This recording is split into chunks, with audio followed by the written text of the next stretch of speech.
Hiani Washday Midgard. My name is Michelle from Thor Wants Another Letter, and this is part 1 of my Indigathon wrap-up.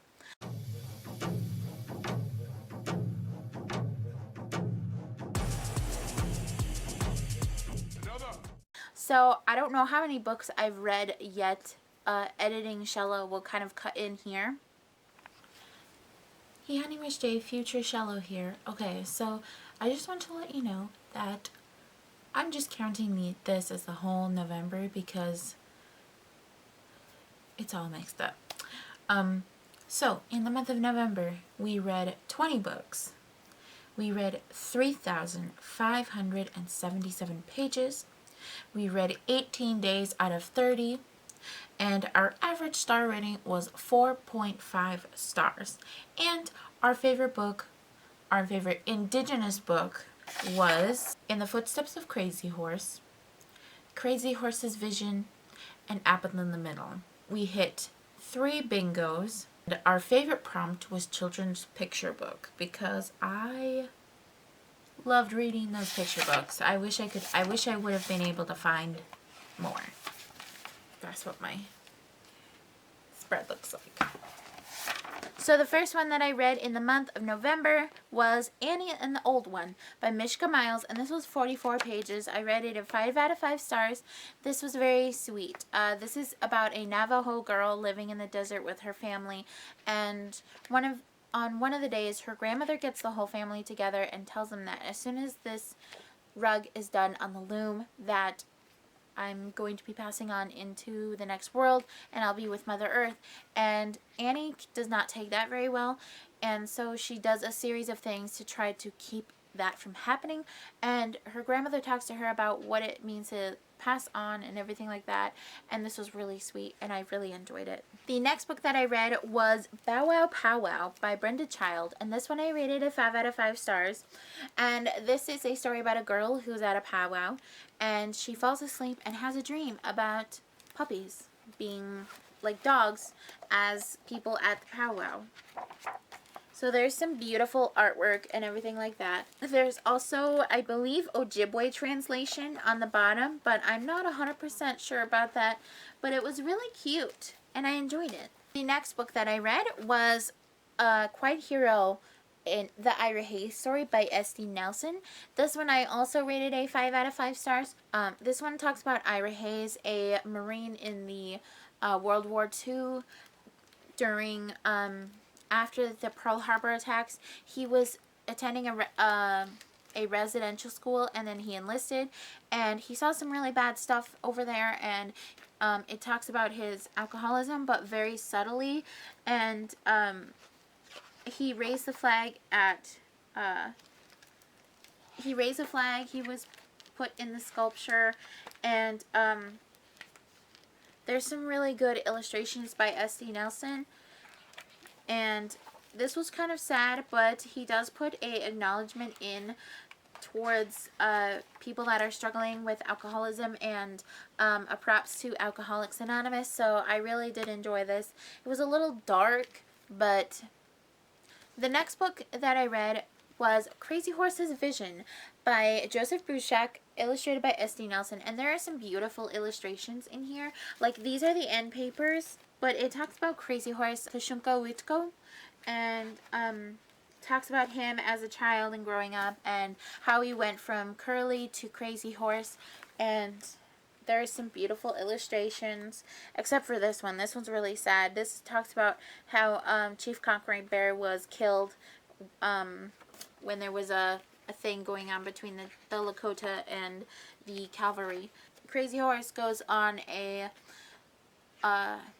vision quest to seek a vision, and he has a dream that he will be the first one to fight, that he's going to fight for his people. And there's some beautiful illustrations. It talks about a lot about Crazy Horse, and I have ancestral ties to Crazy Horse, so this was really interesting and eye-opening for me. And so yeah, rated it a 5 out of 5 stars. The next book that I read was Walking on Earth and Touching the Sky.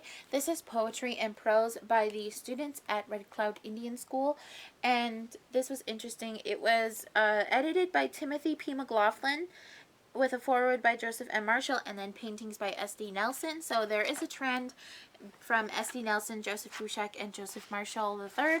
So this has different types of poetry. This was great. I enjoyed this also, and there are some beautiful paintings in here. I rated it a 5 out of 5 stars, by the way. The next book that I read was Women Who Dared, 52 Stories of Fearless Daredevils, Adventurers, and Rebels, written by Linda Skeers, illustrated by Livy Gosling. And this one I rated a 4 out of 5 stars. I wasn't really, I was a fan, but at the same time, there were not that many POC, women of color stories in here. It was mostly like white women's, and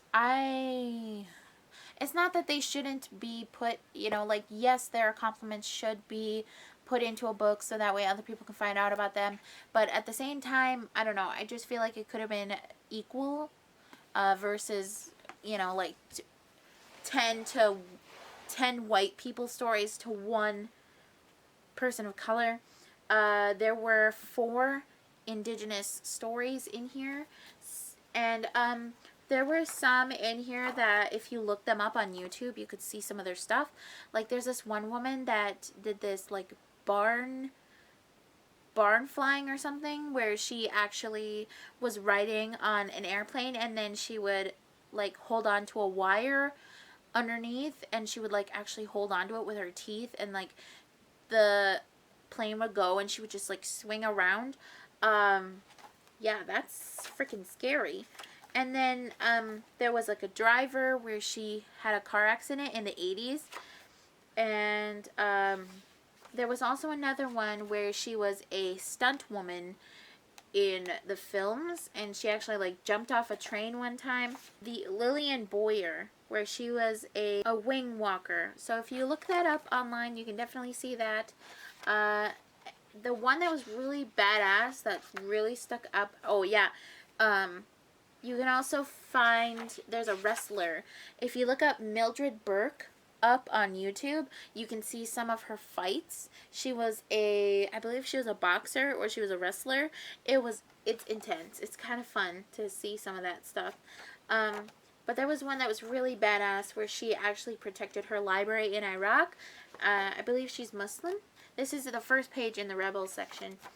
Aliyah Muhammad Baker, she was a librarian, and her and a bunch of friends and people in her community, they went to rescue the books. So I would definitely look that up because that was also a really good story. Yeah, she had like 70% of the collection, which is 30,000 books, in her house, in a restaurant, and they rebuilt the library in 2004.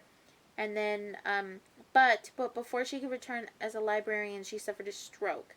And then when she recovered, she returned to the chief librarian of the library that she saved. And so that was cool. So I enjoyed that part. And, yeah. That was a 4 out of 5 for me. The Girl Who Helped Thunder and Other Native American Folktales.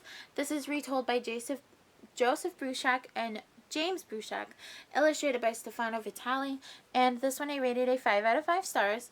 There were some really good stories in here as well. There were some that even like other people would really like. Yeah, and there's different stories from different tribes and different nations, which I very much enjoyed. There were some really good stories in here. And then the last in this first part is In the Footsteps of Crazy Horse by Joseph Marshall III. And this one I rated a 5 out of 5 stars. This is a middle grade book. This is about a young boy named Jimmy McLean. He is, he's Scottish and he's also Lakota. But he has blonde hair, blue eyes. I believe his blonde hair. And he feels kind of like an identity crisis because a lot of kids pick on him for not looking Lakota or seeming like, oh, well, you're not Lakota. And he's like, I am Lakota. And he's light-skinned, white passing. And so he gets bullied, which is absolute bullshit. And so his grandpa takes him on a trip from where they live in I believe the Rosebud Reservation. Yep, on the Rosebud Indian Reservation, which is actually like at the bottom of the state. I am from Standing Rock, which is from further north over by there's a map. So this is where they live in Rosebud. I'm from over here in Pine Ridge. I was born there, but my people are actually from right here, about right here where the river is. That's Standing Rock Reservation, and then I live over here.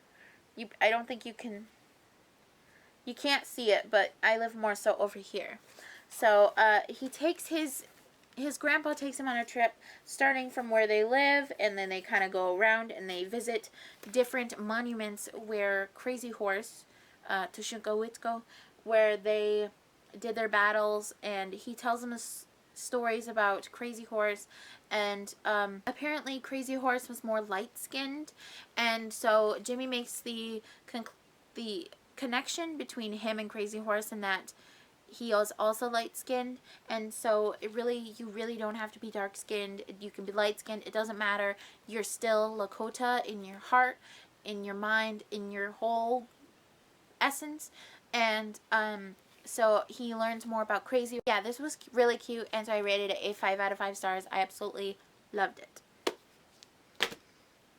Right after I read In the Footsteps of Crazy Horse, I started 2 books. I started Becoming Two-Spirit and A River of Royal Blood, but I managed to finish A River of Royal Blood by Amanda Joy, and this took me like 2 days to read. Yeah, just a day, like even just like a day and a half. I started it and I just flew through it. I absolutely loved it.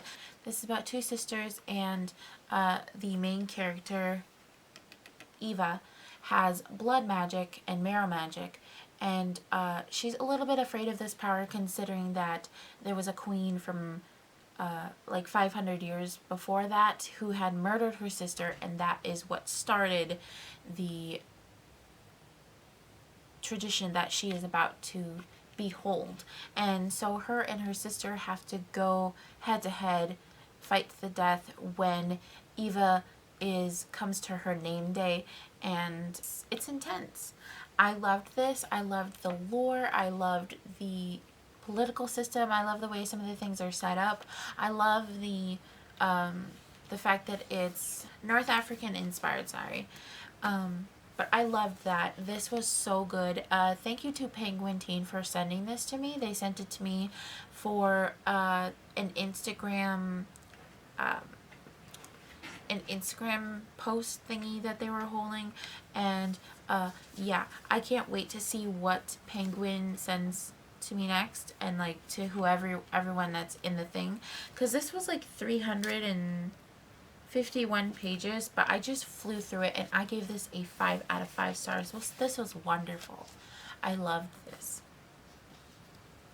And then I read Becoming Two-Spirit, Gay Identity and Social Acceptance in Indian Country by Brian Joseph Gilley. And this one I rated a 3 out of 5 stars. If you saw my Indigathon vlog, I did not like this very much. It was mostly him talking about how Native men are injusticed, how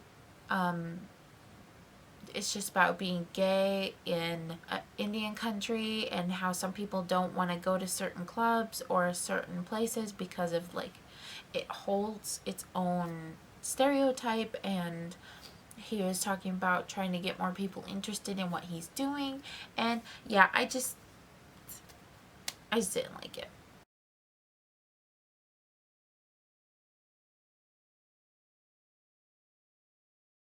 And then we have This One Summer by Mariko Tamaki, and it's illustrated by Jillian Tamaki, and this one I rated a 4 out of 5 stars, so it was pretty. This is about a girl who goes to her summer cottage every year, and it's always a blast. It's always super fun, but this year things are a little bit different.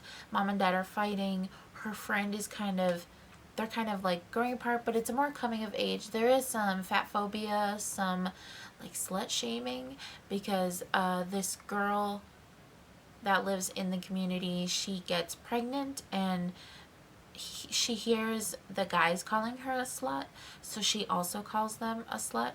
And I don't think that was it was beautiful the way it was written or sketched and colored. However, I don't think that there were some things that were talked about in the way that they should have been talked about. There is a character that goes through something traumatic, and that was not, it wasn't, it was very vague, and so and the topic is personal to me, so it was just like, you had potential here to really make me love it. But I know a lot of people do love it. I really liked the color scheme. It was adorable. Under the Moon and A Catwoman Tale, and this is by Lauren Miracle, illustrated by Isaac Goodhart, and I rated this a 5 out of 5 stars. I loved this. First off, I loved like the blue-ish color scheme with black and white and gray. This is about Selena Kyle and kind of what starts her path as Catwoman, and kind of like her origin. She was in an abusive home, but somehow she found family on the streets in like a abandoned warehouse, and there's like a couple characters that really stand out, and there's like Bruce Wayne in it as like a teenager. I really liked this. I thought this was great. I can't wait to see what more she puts out and what more I can find out about Selena Kyle, because Selena Kyle is actually one of my least known about characters in the kind of like DC world. Like I mean, I don't know a lot about a lot of characters, but like she's always been kind of interesting to me, and I don't really know a lot about her. So, and then on November 9th, I read Honor Girl by Maggie Thrash, and this was interesting. So Honor Girl is a graphic memoir written and illustrated by Maggie Thrash, and this one I gave it a 4 out of 5 stars. It's about her as a teenager in the 2000s boy band, and she goes to summer camp there, and she loves the boy bands and everything, and then she meets this girl, Erin, and she kind of starts having feelings for Erin, and it's kind of like forbidden, and because back then it was like not as accepted to be gay in certain places, and so the girls just kind of like made fun of her, or they tried to manipulate her, and really I just hope that Maggie Thrash is okay and that she's thriving, and from her little Twitter, or like from the little messages we shared online, I think that she's okay, but I just hope that she enters a loving relationship. If you read it, you'll know what I'm talking about. Okay, so from the time that I started it in September to the time I finished it on the 13th of November, I have Black Indian by Shonda Buchanan, and this was sent to me by WSU Press, and I had problems. I had problems reading this, not necessarily with the content itself. The content itself is a bit disturbing in points and dysfunctional, but it is a good book. I rated this a 4 out of 5 stars, and so we're talking about, in this we talk about abuse. There's domestic abuse, drugs, alcoholism, molestation.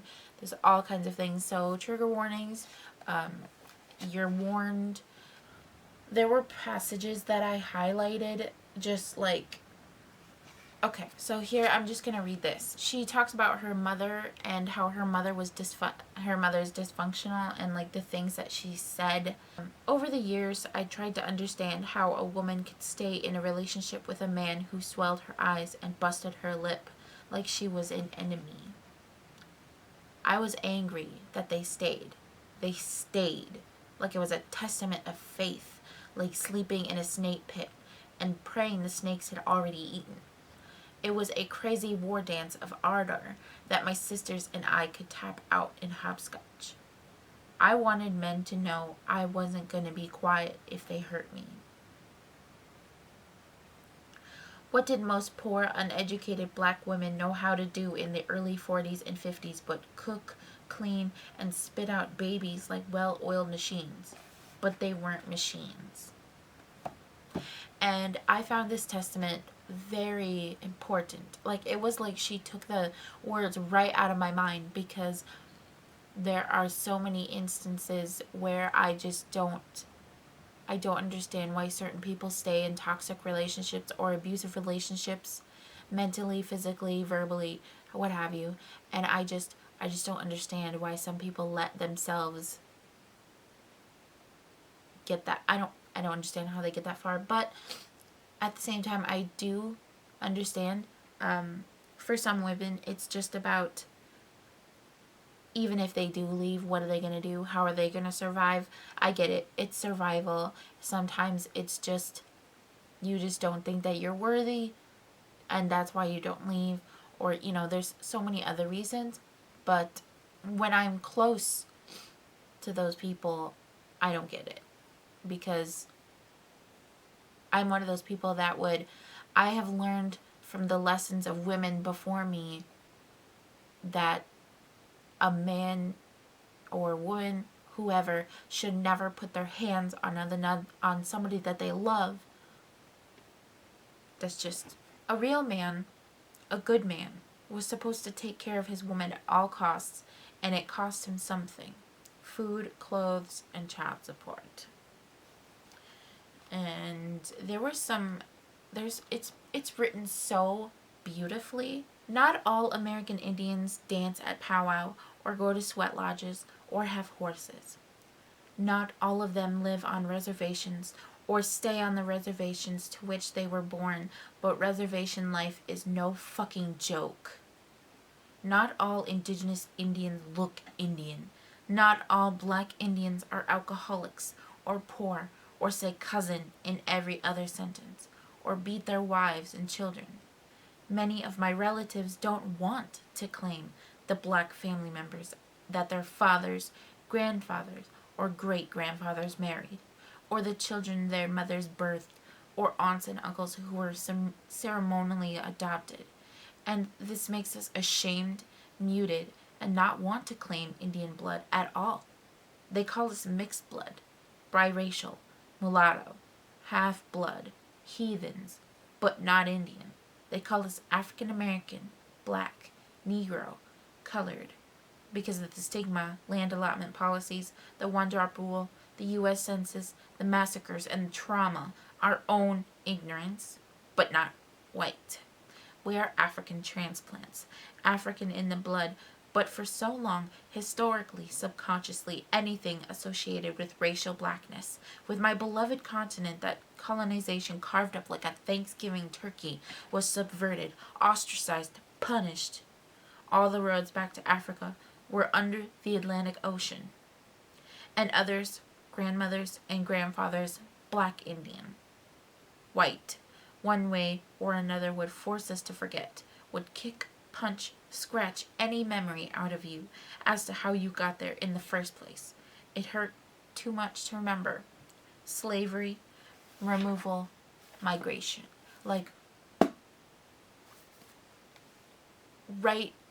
Some of those thoughts were right out of my freaking brain, and it's written so passionately.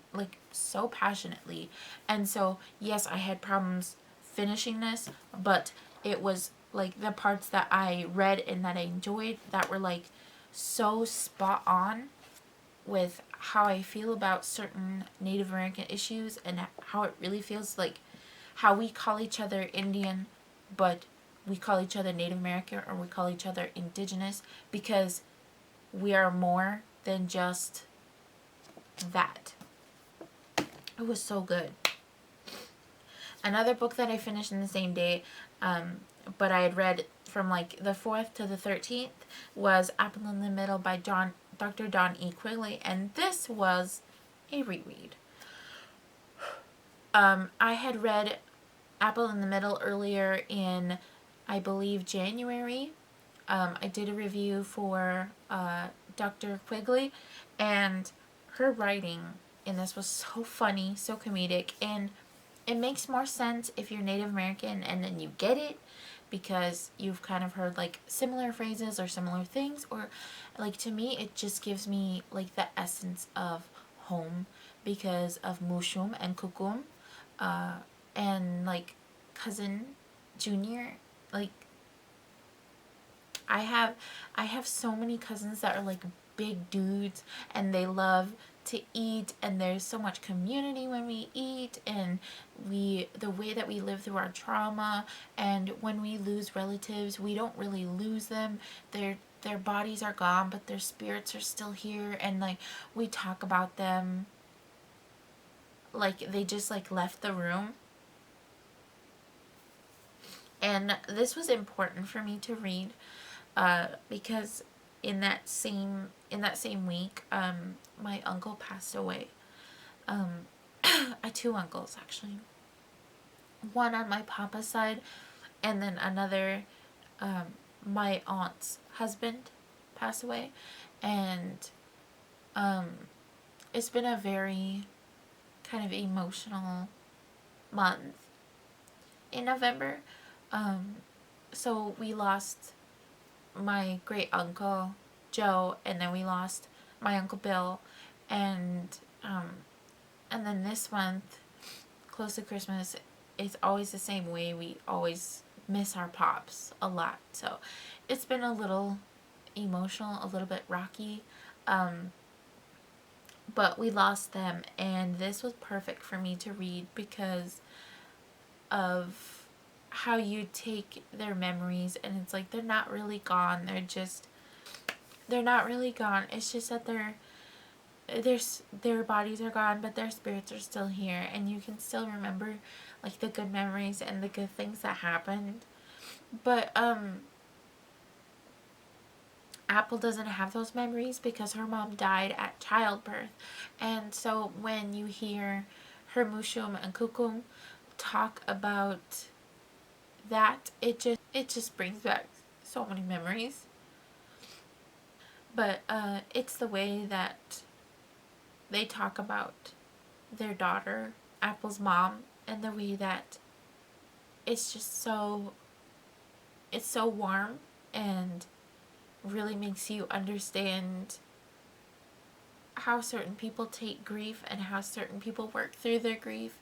And it was really, really welcome, because when I first read this, I was still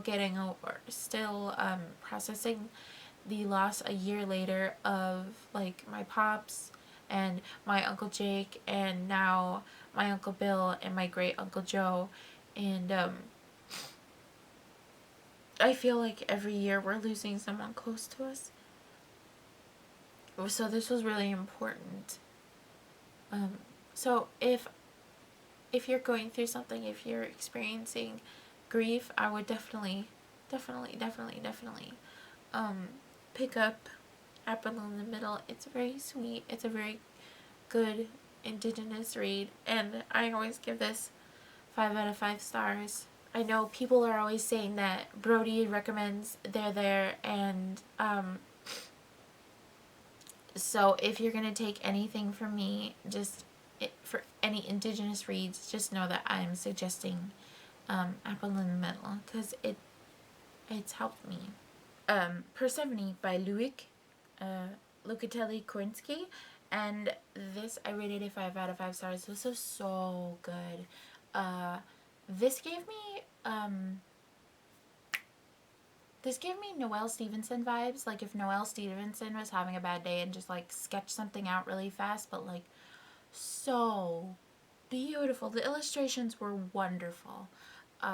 So this is a loose Persephone retelling, where Demeter is this badass witch slash sorceress kind of gal, and she, does her plant thing, but like she's strong, and Elysium and Hades were divided, and there's like different provinces and stuff, and one day it's locked away, so like Elysium's up here and the rest of the Hades and Hadians are down in the darkness or whatever, and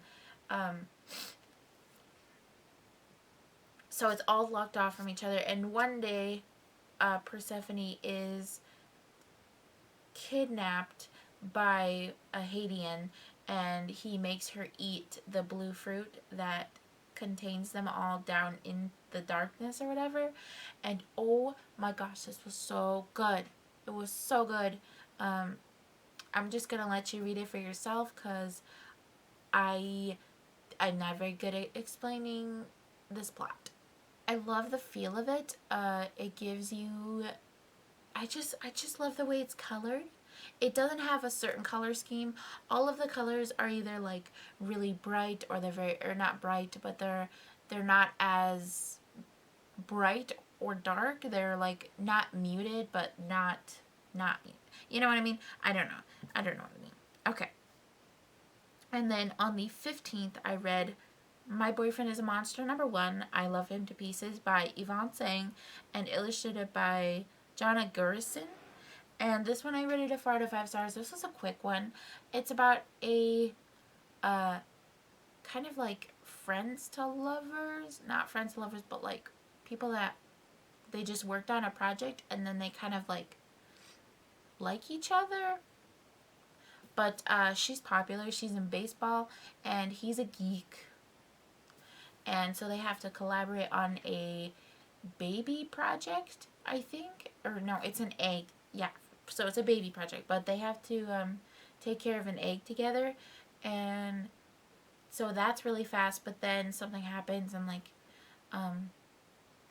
things take a turn really, really quick. There is a zombie outbreak.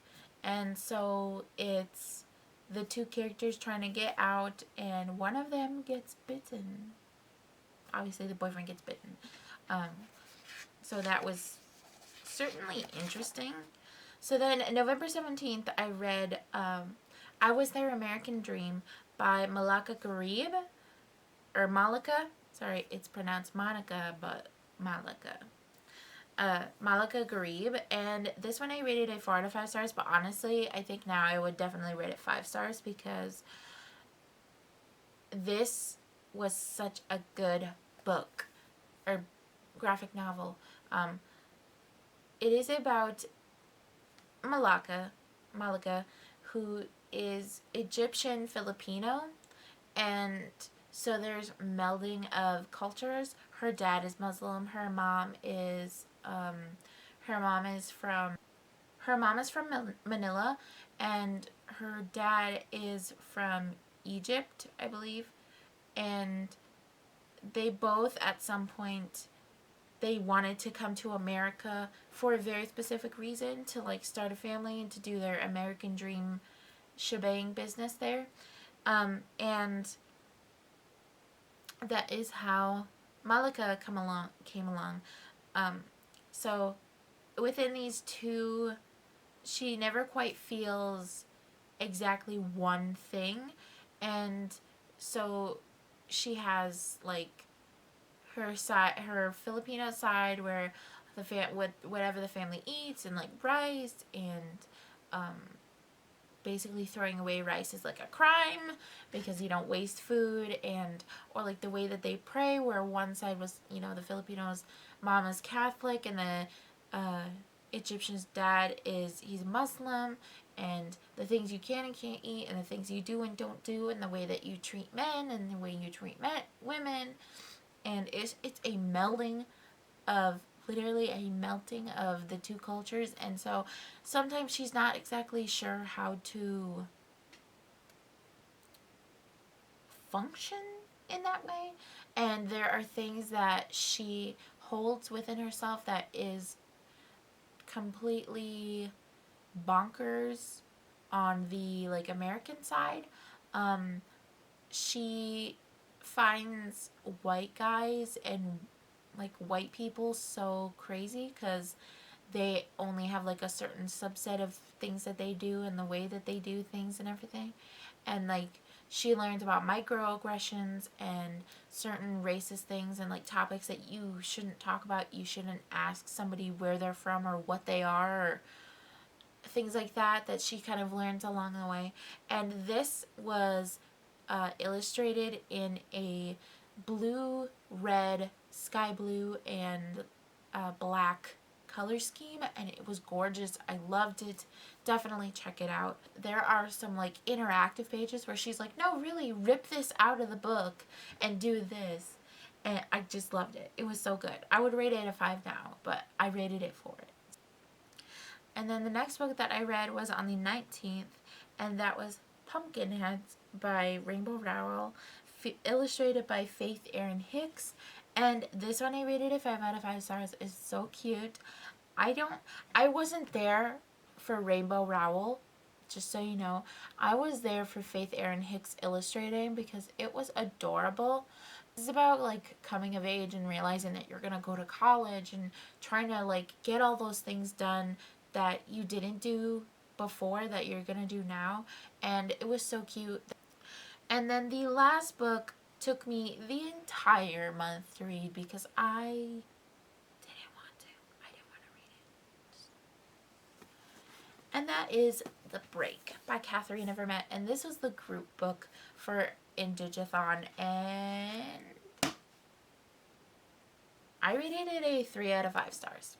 This is about a 10-person point of view thing. And but the first one that you get is Stella, a Métis. She's a mom. It's like the not middle of the night. It's like one evening and she looks outside and she sees something on this patch of land and it's snowing outside. She sees something happening and she is disturbed, but she doesn't know what it is, who it is, why. And so she calls the cops, but when she looks back, nothing's there. And so this whole thing starts of like, who is it? What happened? All these things. And there's like old voices, and it's surrounded mostly around the family of the tragedy. This tragedy is a rape, so trigger friggin' warnings. Trigger warnings for rape, abuse, domestic abuse, sexual assault, sexual molestation. It's mentioned, and there's not really a graphic depiction, but it's not necessarily descriptive, but there is mention of it and like a detail, but not like details. But there are some triggering things in this book. If you want all the trigger warnings, Brody from Ed2 Brody placed some in our Indigathon thread, so you might have to go searching for that. I can link it. So, but yeah, there's different narratives. There's like a cop, there's some of the family, there's a kukum, the grandma, there's Stella, the victim, the perpetrator, and like a bunch of other people. For this, I had like a bunch of post-its, and I had this all outlined so that way I could be like, this person, this person, this person. I could keep track because I don't know, for some reason it was just easier to keep track in there than this one. There were some things that I identified with and some things I didn't, but there's a very strong feeling of like our trauma and family and how some things happen and they just happen, and you don't, sometimes we just don't know why. And there's also some like blatant racism in this.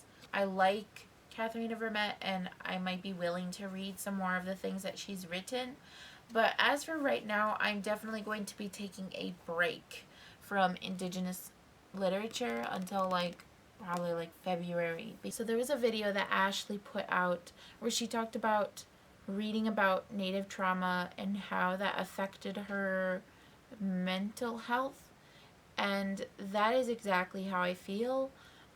It's really hard to read about other Indigenous trauma because of the trauma that we deal with and that we face and that we go through every day, and so reading about someone else's trauma just makes it that much more painful. There's stuff. Yeah. This quote really struck out to me. We are fighting. This is fighting. My arms fell out to take in the whole scene. My mother, my sister, my niece, these tough women. And that really struck out to me because when something tragic happens in a Native community, the entire community kind of huddles together, but it's the family that really takes the whole brunt. So this was really, really hard to read. I had a lot of problems reading it. I didn't want to read it. I wanted to just DNF it, throw it out the window. But I finished it. I read like the last 40 pages or something like that, and then I kind of read from where I started, and so I did read most of it. It's very you don't feel bad for the perpetrator, but you kind of you feel sympathetic towards the sympathizer, and I hated that because basically I rated The Break by Catherine Evermet 3 out of 5 stars. It was okay. It was definitely hard to read. It's been hard for me to even find books that weren't traumatic, and that's why I went for like children's literature or middle grade literature, because I feel so empathetic to the process of things. Like I tried to read Fire Song, but then that was in the same week when I lost my great uncle Joe and my uncle Bill, and I was like, I know that it is not in me to read this right now because the main character is going through the loss of his sister who committed suicide, and that also is a very personal subject to me. So I was just like, I can't do it. For Indigathon, we did pretty good. 12 books is pretty good. I wish I would have been able to read more. I honestly do, but it just was not in me. And I was going through so much in that month. Like, so much was happening. So much was going on. Yeah. I hope that you all had a very good Thanksgiving. I hope that you all have a very wonderful Christmas. And I hope that things go well for you. Let me know what your favorite Indigenous read was. Let me know if you have any suggestions or anything else for our next year's readathon. And yeah, so tell me, what was your favorite? What was your least favorite? What is something that you think that we can improve on in our readathon? And definitely big thank you to Brody. Big thank you to all of the Sprint hosts. And just thank you to everyone who supported us, who retweeted. And we hope that many more people will join us next year. I hope you guys are having a wonderful day. And I will see you. Bye.